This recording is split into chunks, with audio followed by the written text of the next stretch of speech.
In this video, it's time to do something about the rear calipers on Betty the Ford Fairmont AU. They're a bit sticky.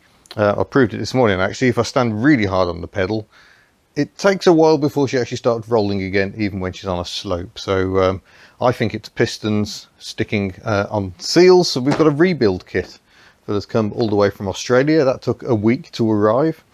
So that was quite good. It was Carpart. No, I've forgotten the name of the website. I'll link it below. But yeah, they have a lot of stuff. Oh, hold on, that says transmission filter. That was meant to be more than a transmission filter. I better unbox and see whether we're actually going to do what I thought we were going to do today. Oh, fear not. We have got a transmission filter and two sump gaskets. Oh no, one sump gasket. There we go. Because we've still got a transmission fluid leak. I'm not looking forward to that job because it means dropping the transmission fluid again, and that's rubbish. But yeah, here are our two rebuild kits. So it doesn't really amount to much. It's just seals and well, that's it. New seals for the sliders, for the main piston, and for to actually go on the bore itself. So let's just quickly open that up, and there we go. So we've got the main piston seal that keeps muck out of the cylinder, and then in the bore itself we should find one of these. Some cylinders have two. This just seems to have one. I suspect that's our problem, and this is has swelled up with age and is stopping the piston retracting properly. And then we've got a couple of new seals for the sliders, I assume, and then even a little grease nipple cover. And interestingly, these were made in Spain. So they were made in Spain, shipped to Australia, and then shipped to the UK. So they're very well travelled. Incidentally, we have a new design of internal sticker, the Hubnut stickers. These are available at the store at hubnut.org. £2.50 I think they are, plus postage. And of course we've got lots of stickers available, various types as well. So yeah, there we go, plug moment over. Right, Mark will be assisting me with this job. He's not here yet. I came down a bit early because I knew I had to get the other cars out. It's baking hot today by UK standards. It's going to be in the high 20s, so I thought we'd appreciate the shade. So I'm going to crack the nuts, jack the car, get it on stands, and then we can work out how we're going to get the piston out, because we have differings of opinion. One option is just to use the hydraulic pressure, so you just have someone press the brake pedal until the piston pops out. The other is to use a compressor, which Mark has kindly brought along, and use air pressure to push the piston out. We will do one of those two things, replace the seals, chuck it back together, and hopefully that'll be good, because later this week I'm off to Crown rust proofing to get Betty thoroughly waxed. So that's definitely worth doing. They actually offered to do the matiz as well, but the matiz is going to need work before we start covering everything in wax. Whereas Betty is pretty much ready to go, I think. She's pretty solid underneath. Now is the time to get the wax on. Alright, calipers are off. That was easy enough. A couple of 15s on the mounting screws and a 13 on the main feed. So now can we use air to push the piston out? Yeah, that's taking some pressure, isn't it? It's taking a lot of pressure. It is sneaking out though, isn't it? Yeah, it is sneaking out.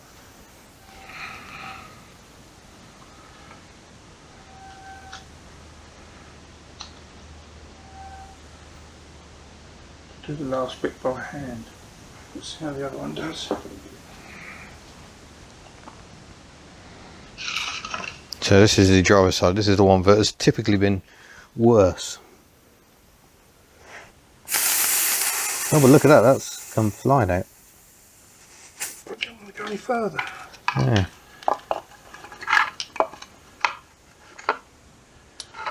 Don't put your thumb underneath it. No, don't want anything getting in the way of that, hence the block of wood. It'll hurt.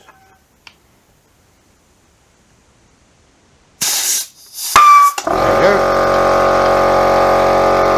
Apologies for the compressor noise. Yep. Anyway. That one's out. So stainless steel pistons, I believe. But yeah, there's a fair degree of muck in there. So we'll give these a good clean out, check the bore's okay and hope the bore's okay. Take the seal out as well, and then we're looking to replace that seal you can see in there as well. It might just be all this muck that's the issue. One can't help wondering where this muck has come from. Oh yeah, sorry. Years of abuse. Well yeah, I'm trying to work out when anyone would have actually replaced the brake fluid on this car. It's coming. So close. Like I said, that doesn't want to push in easily, does it? Either. So this is kind of highlighting the issue that something is a bit sticky. A lot of European cars use ordinary steel for these pistons, so they then corrode, especially as the brake fluid tends to absorb moisture over the years. But yeah, we'll give this brake system a good bleed out as well, because yeah, there's all sorts of muck you don't want to see on there. This one is proving a right pain, so we've just pushed the piston back in again. Will it now come out? Yeah. Oh yeah, there we go.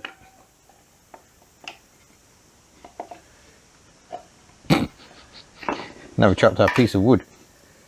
But that is why you use a piece of wood, because otherwise the piston's just firing into the other side of the caliper, and that's not ideal. And then across the workshop. Yeah, bye! Never see it again. When it hits you, it hurts. Pop! Yeah, so now we'll clean everything up. So we are liberally using brake cleaner, because surely that's what it's for. I tend to use it for everything else, but occasionally you can clean brakes with it as well. Yeah, clean the whole caliper, because all sorts of muck in there that you do not want in there. But importantly, you can't see any scraping signs on the bore. No, bores are very good. Yeah, and we'll get a little hook to get those seals out. I might see if I can do that now. Let's find my little hooky thing. Yeah, there's the top end.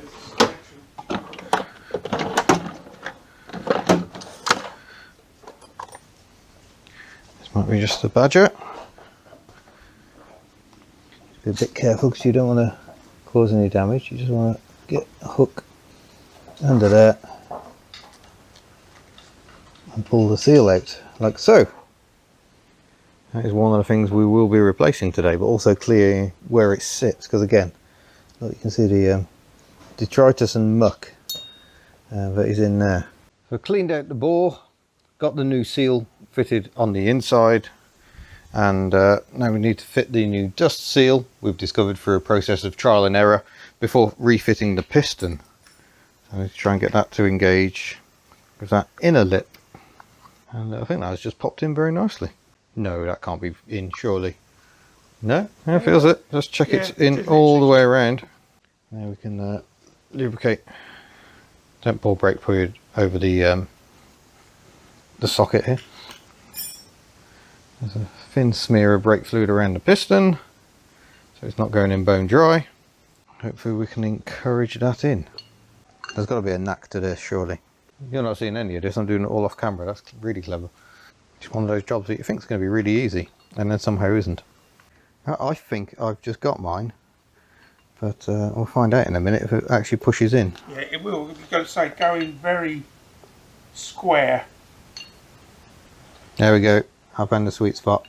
I'm just going to add a bit more brake cleaner to that, I think. Not brake cleaner, brake fluid. Yeah. You've got the sweet spot on here.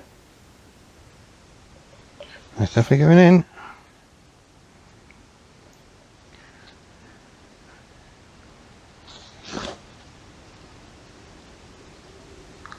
There we go, the seal is now attached, and that's a wasp. Hi wasp, go away wasp. Or the live action. Ah, get off. So hopefully I'll film that, but the piston is back in. That was a bit of a game, but we are there. Super. So should be ready to reassemble. We've also got new seals to replace these slider seals. We pull this slider out, and there's a seal which is they're not torn, but they are they look like they've had a life. Yeah, the sliders we've still got lubed up because we had those out last time because we were checking for possible culprits. We'll try and get that over the edge on the slider first, I think. Will be the way. There we go. That's the seal attached at the end, so it becomes a bit of a boot. And put the slider back in and just encourage it over that lip there. There we go. That's that top one done. The same on the bottom. Pull it out. Pull the old seal off. Well, I'll just put the other new seal. There it is. And get that on over there. There we go. That should do nicely. Now we can get the pads back in. These seem to have worn down quite a lot for some reason. It's almost as if the brakes were binding.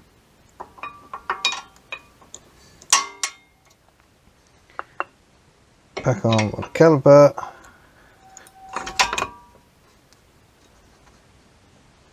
And back in with these tiny little 15mm bolts. Go. Now we can get the hydraulic feed back in. That's a 13mm. Apparently that's not as easy as I hoped.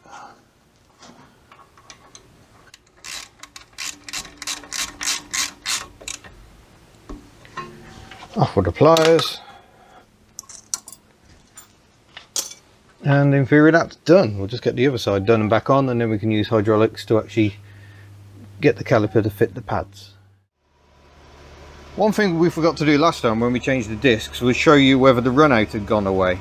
And it very much seems to have. There's a little bit there, but it could be just movement in the axle itself. But it was like clunk, clunk, clunk, clunk, clunk if I'd put the axle stand there. So that's looking way better. So that's encouraging. Now, this is the brake fluid we've just pulled out of the reservoir. We decided we didn't want to pump that through. It's looking rather grim. Also found a bit of moisture under the rubber seal on it, which is probably condensation from when it was getting hugely heated up. So we are topping up with fresh, and now we'll start bleeding the brakes through. So if you've never bled brakes before, you have someone pressing the pedal and someone opening the bleed nipple, and then you can see the fluid coming out, whether there are bubbles and muck in it, and B, your stopping air going back into the system. Our bleeding system is very simple. It is that bottle over there with a bit of pipe on it, and it does tend to work quite nicely. So we'll start with the brake that is furthest away from the master cylinder, and then we'll come over and do this one. But very important because you're pumping fluid through, so we've topped up the level. We'll start pushing the fresh fluid through, but you've got to keep an eye on that, make sure that doesn't drop. Otherwise you start pushing air in the system with the pedal, and then you're in a right mess, especially on something with ABS, where it's quite a convoluted route. I think on an old car like the 2CV, the brake pipe just comes out of the reservoir, goes straight to the brake. But on this, you will go into this ABS block here. So if you start getting air in here, it just becomes a nightmare. So that's why you need to keep an eye on the level. So from here, I put my foot on the brake and press it down. Down. Yeah. Back. Right. Up and down a few times. Go down again and back up. Yeah. Again and back up. Just got air at the moment. Okay, we'll just show you what's going on the other side. Down. Up. Down. Down. Nearly there. Up. So as you've seen, we've got plenty of bubbles coming through, rather more bubbles than expected, I think, but blasting the old fluid out. So we're just going to keep doing that, but we'll spare you further monotony of watching it. Well, if the rear's done, we thought we'd better bleed the fronts as well, but then we've got that going on, which is not very encouraging. That is very stiff, so it looks like that one's binding as well, which is upsetting because I don't have a front caliper rebuild kit for this car. The passenger side isn't quite so bad, but that's also definitely still sticking. So yeah, not ideal. So we'll take the calipers off and give them a squeeze back and see if we can free them up a bit, but it might be I need to rebuild the fronts as well. I think I need to bite the bullet and just buy a lot of parts for this car and get them all shipped over in one go, really. But that's what we're going to do. We'll set about doing that. So we've got a big old caliper here on the front, twin pot, but twin pot on that side. It's still a sliding caliper design.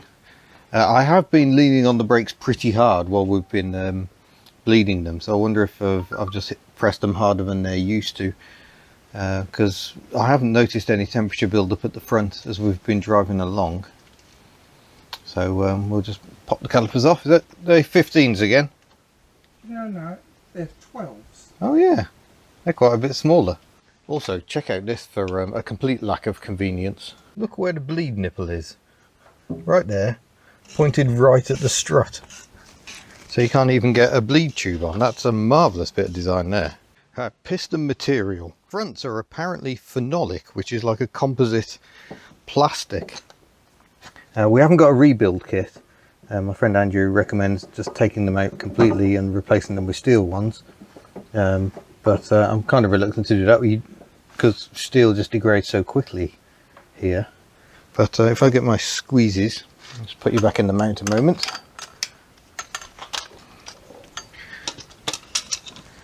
If I squeeze, let's get this set to the right one. If I squeeze that piston, that one comes out. So hopefully these are actually, and the same that way. That one comes out a bit. So hopefully we're going to be okay. And yeah, I can move that with my fingers even. That's all we can do at this stage, is just try and free them up and make sure they're working fine. And hope they don't start binding. But it looks like I'm probably going to need a rebuild kit for the front end now. So that's marvellous. We are also cleaning up the hardware, taking the hardware off. It does have hardware on the front, it doesn't seem to have it on the back. So we're giving that a good coat of degreaser. There's no corrosion because this isn't a car that's lived in the UK all its life, so we're pretty sure it's not lifting up and grabbing the pad, but we've cleaned up the pad edges for those sliders, and we'll clean that up as well just to give everything a fighting chance. Well, this bleed nipple is a right pain. We've actually had to undo the top bolt, flip the caliper back, crack off the bleed nipple with a socket or a spanner, and then reattach it so we know we can use it. So at least we know that'll come undone now, but still, how are you meant to get a bleed pipe on it? It is pointed right at this suspension upright. And while I'm in here, I'm just going to have a quick check because I've got a bit of a knocking noise as we're driving along, but I've just remembered. Oh, there we go. That a bit of badger. Looks like I need some new drop links. That's great. Our test drive has been conducted. I'm still getting heat on the rear wheels, and we're still, oh, there we go, it's starting to free off now. That one is still definitely on a bind. Yeah, even just sitting there. Yeah. So looks like we're going to have to rebuild the front calipers, but still a little annoyed that the rears are still getting hot for reasons I don't fully understand. We've had a tip off about the push rod. If that's not the right length, effectively the brakes can never release. We don't think it's that, and we don't think it's the flexes either, because if you open any particular bleed nipple, even after you've immediately hit the brakes, you don't get fluid coming out, so it doesn't look like it's a residual pressure issue. But it looks like we need to rebuild the calipers at the front as well, which I suppose isn't that surprising. We've had to do the ones at the back. There was all sorts of muck in there, so it's got to be worth doing anyway. But yeah, just a bit frustrating because we've done quite a lot of work today, and it's still pretty much as it was. Yay! Whoa, actually that's not quite the end of this one. Inspired by a bit of information, we did try adjusting the push rod that goes between the pedal and the master cylinder. As you can see in this footage, it's not too difficult to do actually. Just loosen the header tank, then you can remove the master cylinder, and then you've got access to the push rod and you can quite easily adjust it. So I did put a turn on it backwards. The pedal behavior is barely changed at all. Still the rear brakes are getting hot. The only thing I can think that's left that we haven't changed is either the master cylinder itself is at fault, it could be, or the flexi hoses are actually an issue on the back. I'm going to have to do some more investigation. It could be the master cylinder, but yeah, I don't often have master cylinders fail, but that's not to say it isn't possible. But it's clearly been going on for a long time, which is why Betty's rear brake pads were so worn down when we had our little off and started to investigate. I don't believe that that's related to the incident at all. It's obviously something that's been going on a long time, and hopefully I can sort that out at some point.